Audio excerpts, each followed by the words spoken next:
Bonjour, nous sommes en 2021 dans le site de l'Institut Docteur Angélique et nous sommes dans une série de vidéos consacrées à la préparation au mariage.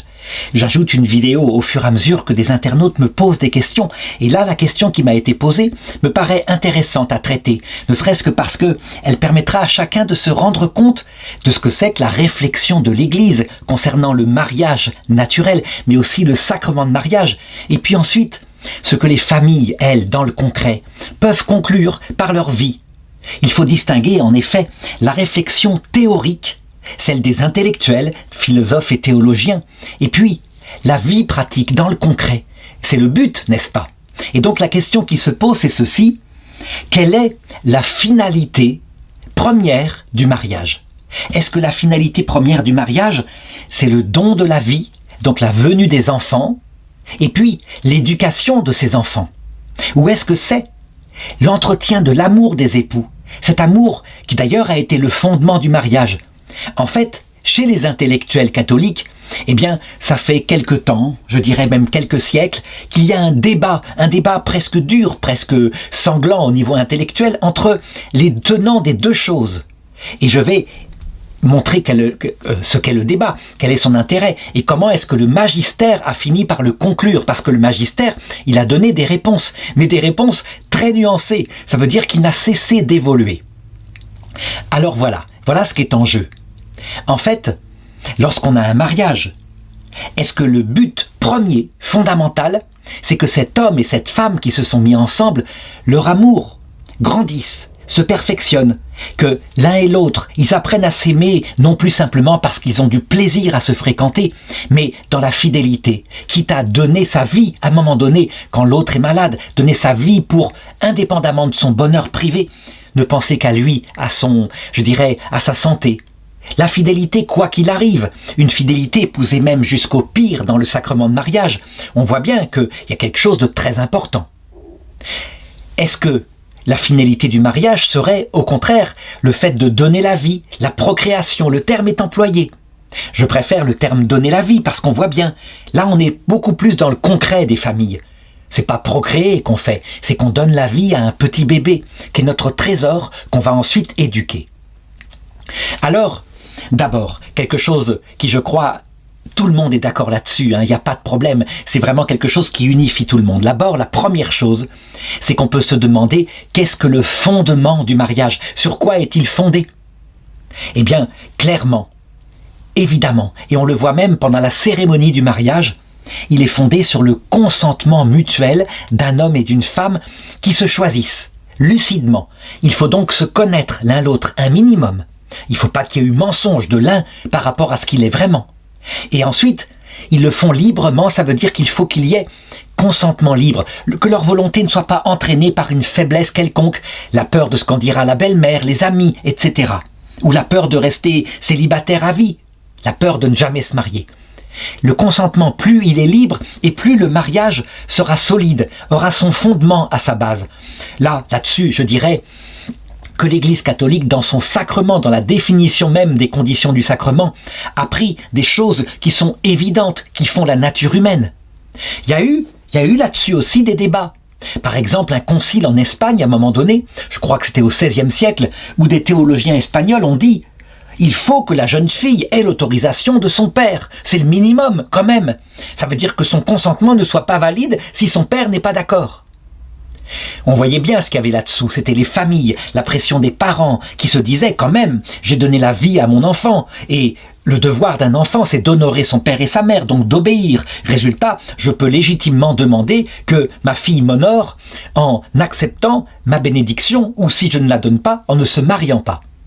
Qu'est-ce qu'a dit l'Église par rapport à ça? Il y a eu débat durant ce concile et l'Église a conclu avec une très grande netteté que non, le consentement du père ou de la mère ne serait jamais une condition du mariage. Le consentement vient des époux. Et ce consentement est fondé sur un amour. Alors, certains ont dit quoi, sur un amour sentimental. Ils sont amoureux l'un de l'autre. C'est du vent, le sentiment. Non, l'Église dit c'est merveilleux quand le sentiment est là et quand il y a attraction physique. L'amour, c'est un choix mutuel. L'autre passe en premier. Son propre bonheur est second. Et ça, c'est fondamental. Mais évidemment, dans le concret, on sait très bien, si on épouse une jeune femme et qu'elle n'est pas belle, qu'elle nous déplaît, on a beau dire son bonheur est en premier, on ne le fera pas, le mariage n'aura pas lieu.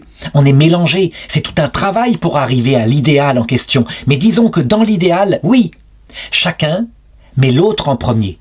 C'est ce qui doit se faire normalement.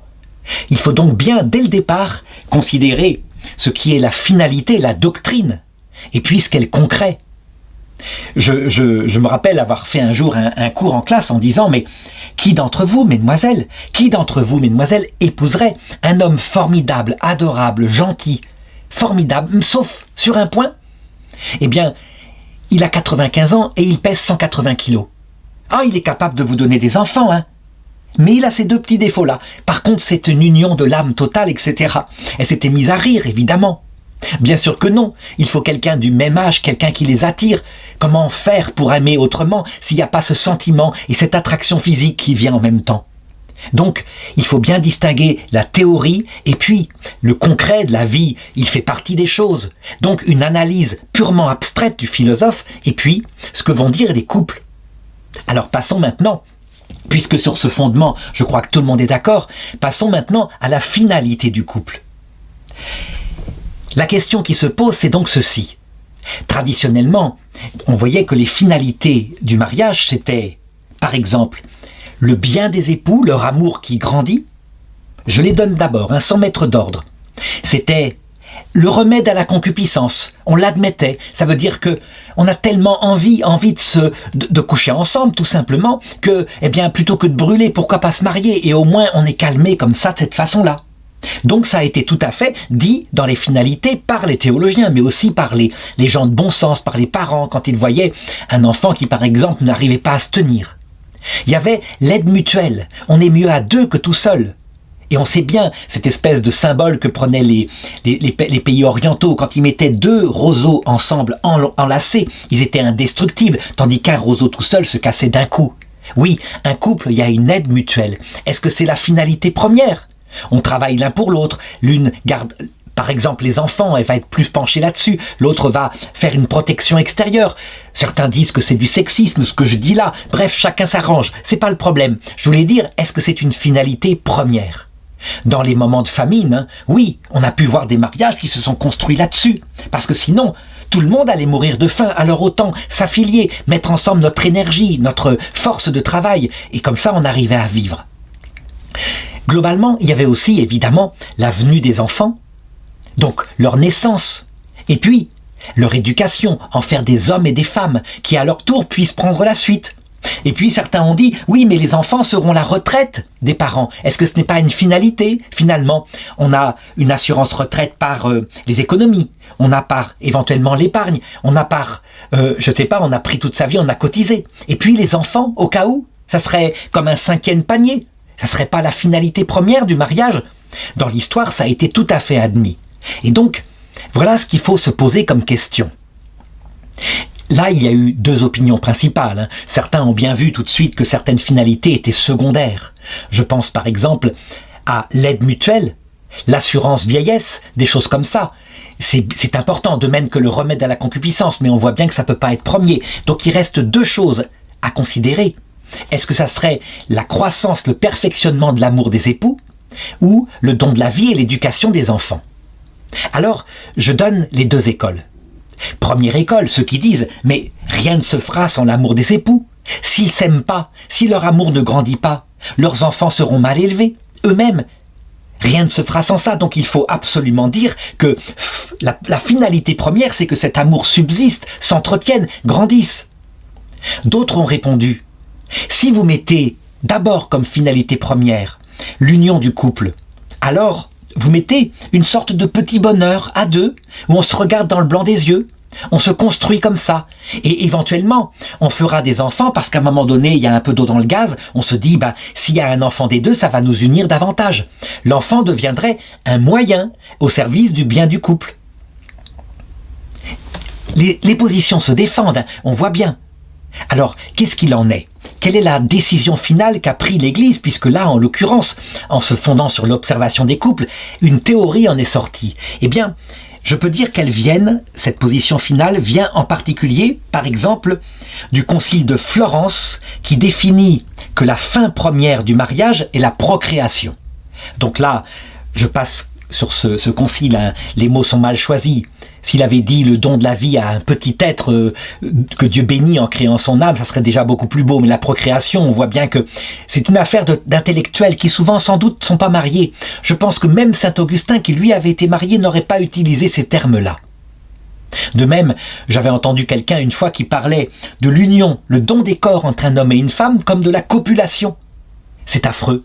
C'est pas comme ça que ça se passe dans l'être humain. Les animaux copulent, les animaux procréent, l'être humain, il y a quelque chose de plus. Bon, dépassons cela et regardons ce que dit le pape Pie XI, lui, au début du XXe siècle, dans les années 30 par là. Il écrit une encyclique qui s'appelle Casti Connubii, qui parle du mariage. Et il dit ceci. La procréation est la fin principale et même les fins secondaires, comme le sont l'aide mutuelle, l'amour réciproque à entretenir, le remède à la concupiscence, qu'il n'est pas du tout interdit aux époux d'avoir en vue, pourvu que la nature intrinsèque du mariage soit sauvegardée, et sauvegardée, du même coup, la subordination de ces finalités-là à la fin première, qu'est la procréation.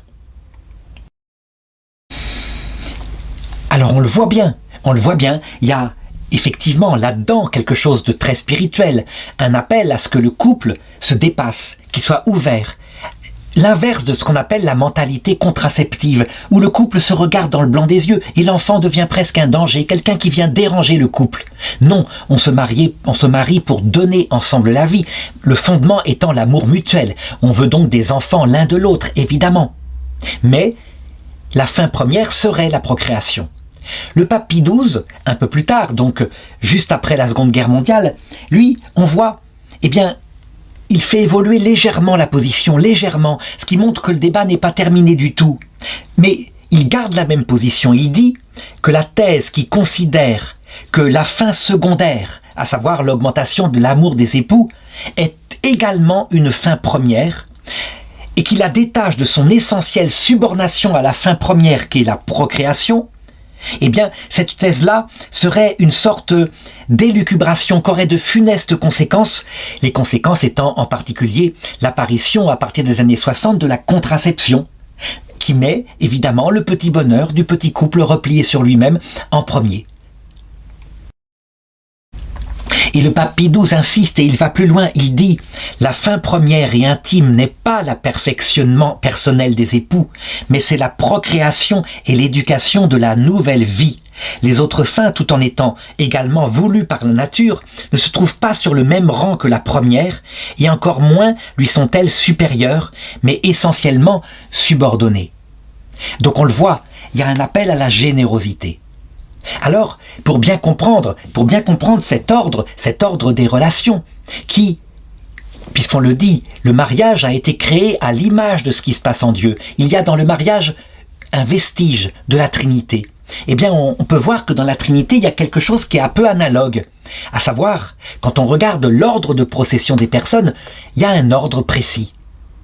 Le Père, c'est celui qui est éternel, d'où tout procède. Attention, je ne dis pas que les autres personnes ne sont pas éternelles aussi, mais c'est de lui que tout procède. Le Père, cet être dont le nom est Yahvé, je suis. Son activité éternelle consiste à se contempler lui-même. Et donc cette contemplation qui donne son concept, le concept parfait qu'il a de lui-même, aboutit à l'apparition, par contemplation, du Verbe. Le Verbe, c'est le concept, et c'est celui que nous appelons le Fils. Il y a donc dans la Trinité quelque chose de premier, de fondamental, qui est cette opération de contemplation. Ensuite, puisqu'il y a deux personnes dans la Trinité, étant donné que le concept du Père, la connaissance qu'il a de lui-même est absolument identique, parfaite, identique à lui-même, son Verbe est absolument comme lui-même, et comme le Père, c'est le nom qu'on lui donne après. Le Père, ça veut dire l'équivalent de l'inascible, celui qui n'est jamais né. Comme le Père est une personne, forcément, le Fils est une personne. Ensuite, parce qu'ils sont deux dans le Dieu unique, leur amour qui jaillit l'un vers l'autre va être la finalité, le terme ultime. Et c'est vrai, Ça veut dire que eux-mêmes s'achèvent dans cet amour mutuel. Et sans le Saint-Esprit, on aurait une Trinité qui serait inachevée, une pure contemplation. C'est cet amour d'ailleurs qui va aboutir, fondé sur la puissance de Dieu et sa sagesse, à la création de petites créatures à qui Dieu veut se communiquer par ailleurs, donc une sorte de fécondité qui sort de là. Donc, on aurait quelque chose d'analogue dans le mariage. Le fondement, c'est un couple qui se connaît, qui se choisit dans un consentement mutuel. Ça correspondrait à la procession du Verbe.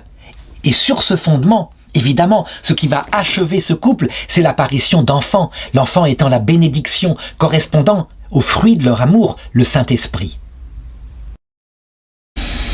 D'ailleurs, pour bien prouver que ceci est vrai aussi dans le couple humain, ça veut dire qu'il y a véritablement la nature elle-même qui démontre, dit le pape Pie XII, que la finalité première est le don de la vie. C'est que la manière dont les époux se manifestent leur amour, qui est l'acte sexuel, une manière ultime, eh bien l'acte sexuel ne consiste pas simplement à se faire un bisou. C'est pas vrai.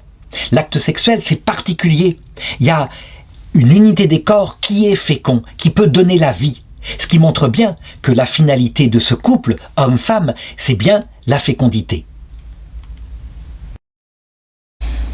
On peut donc dire que basé sur ce principe, ce que l'Église considère comme un mariage vraiment réussi, c'est un mariage ouvert à l'autre, ouvert à la vie. Certainement pas une petite maison fermée sur soi, qui vieillit tranquillement comme ça dans un égoïsme mutuel, en faisant des voyages, en dépensant l'argent ensemble. C'est l'inverse de ce qui peut arriver, par exemple, dans le renfermement des couples stériles, bloqués par la contraception. On voit bien qu'il y a quelque chose de très important. Pourtant, le débat ne s'est pas arrêté là, et je vais expliquer pourquoi.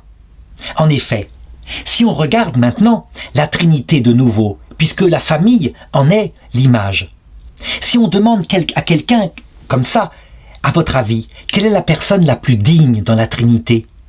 Est-ce que ça ne serait pas le Saint-Esprit, puisqu'il est le terme de tout ? Or, on voit dans l'Évangile que ça ne se passe pas du tout comme ça. Que le Père et le Saint-Esprit, que le Fils et le Saint-Esprit veulent tout remettre dans les mains du Père à la fin. Que le Père lui-même remet tout au Fils, il lui a donné tout pouvoir. Qu'il y a dans la Trinité une espèce de relation intime où chaque personne va mettre l'autre au-dessus d'elle-même. Ce qu'on appelle d'ailleurs une kénose, parce que la réalité, c'est que chaque personne est absolument identique en dignité, même s'il y a un ordre que j'ai indiqué tout à l'heure. Et pourtant, contre toute attente, alors que le concile de Nicée dit « aucune n'est plus grande que l'autre », on voit Jésus dire l'inverse. Il dit « le Père est plus grand que moi ». Et on voit le Père qui dit à propos du Fils « je l'ai exalté, je l'exalterai encore ». Il le dit 2 fois dans l'Évangile, 2 fois quand il intervient, ce n'est que pour mettre son Fils en avant.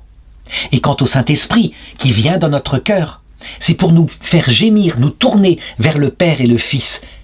Il vient créer en nous l'amour. On voit bien, il est entièrement tourné vers les autres. Si donc on demandait à quelqu'un « quelle est la personne de la Trinité la plus importante ? Quelle est la première, celle qui est subordonnée aux autres ?»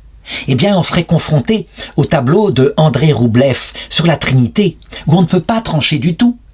Ça veut dire que quelles que soient les personnes à qui on donne le nom de Père, les autres, à ce moment-là, dans un ordre qui se comprend, procèdent. Mais si on change et qu'on appelle le Père celle qui est la personne qui est plus à droite, eh bien, c'est la même chose.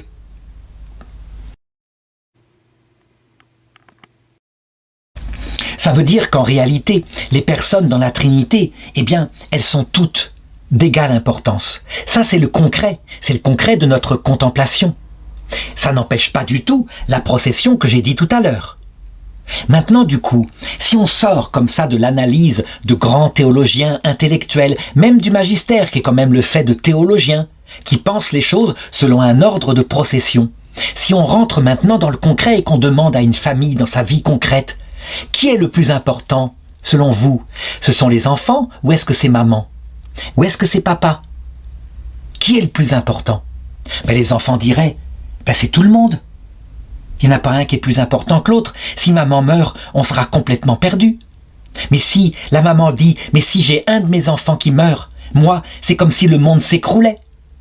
Et les enfants répondent alors, qui est le plus important d'entre nous tous ? Et la maman de répondre, mais vous tous ? Aucun Aucun de vous n'est plus important que les autres. Chacun est mon unique. Et le papa, la même chose.